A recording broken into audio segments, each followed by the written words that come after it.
And welcome to 8 out of 10 Cats, a show about opinion polls, surveys and statistics. Did you know, for example, 15% of people say carbon monoxide detectors are too expensive? Yeah, I love my kids, but not 12 quid's worth. 1 in 3 horses in the UK are lame. So you might think horses are cool, but actually a third of them, pretty lame. And 40% of people in Middlesbrough say they wouldn't buy a property without a front garden, of course, because they need somewhere to keep their fridge.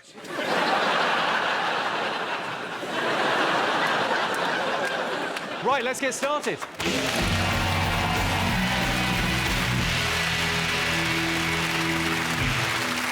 Ashling's team, what do you think the nation have been talking about this week? Article 50, my head is sore. I think basically the MPs voted in favour of triggering Article 50, but that's just an advisory vote, not legally binding. So was the referendum, that wasn't legally binding. So now it's gone to the Supreme Court and they're going to debate it out and vote on whether that vote should go ahead or not. And if they don't vote in favour of the vote, then there has to be another vote on that vote. So I'm just really glad after the vote on Brexit, we're way out of the complications of the EU, because everything's so much simpler now. I think they're answering, basically, the Supreme Court are answering a question that's been huge the last year. Can Brexit get any more boring? And it turns out, yes, it can.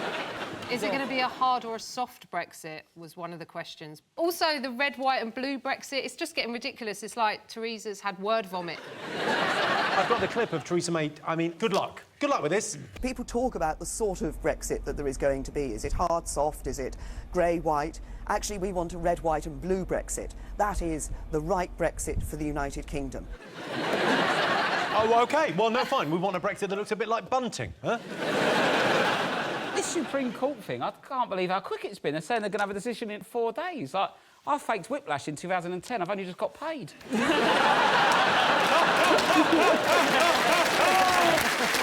Chris Kamara, I mean, a whole Brexit thing. What? Go ahead, I know well, you I don't know anything about politics. I have to be honest. Don't you? I've seen you on Sky. You don't know a lot about football either. I'm not sure. OK, let's see if Brexit's up there.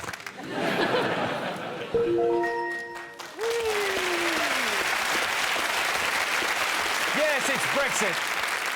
The case for Brexit's been presented to the Supreme Court. If it gets through, the next stage is judges' houses. Then if the judges can't decide, Dermot O'Leary takes it to deadlock. Best way to make a good first impression? Stay flaccid.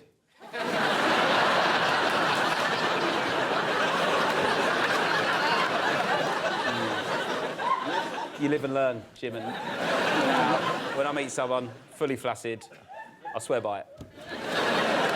It's a little bit of a compliment if I was to meet someone and they got a straightaway boner. I was like, thank you.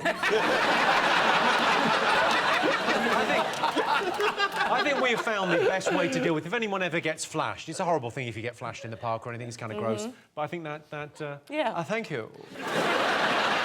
OK, how do you make a good first impression? I don't know, Jim. So let's say when you were, your footballing career, when you turn up in Stoke as a player, you arrive at a new club. I turned up at Stoke on crutches. I just recently had a cartilage operation. So you turned up on crutches. Limped towards the door and signed. And signed, yeah. I mean, that's a maverick, isn't it? Signing someone and going, well, he can't walk, but I reckon if you put him near the goal, he'll be all right. That was the best they saw of me.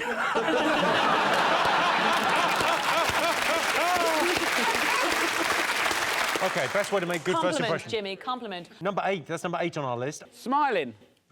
It's exactly right, smiling. Oh, Of course he got that. Look at him. He can make a good first impression from 400 yards. Yes, the best way to make a good first impression is smiling. You can't tell much about me from my smile, but what you can tell is my dentist has just bought a speedboat. I hope you enjoyed those clips. If you want to watch full episodes of 8 out of 10 Cats, then you can on my YouTube channel. Just, search for it on YouTube and you'll find it, because it's there.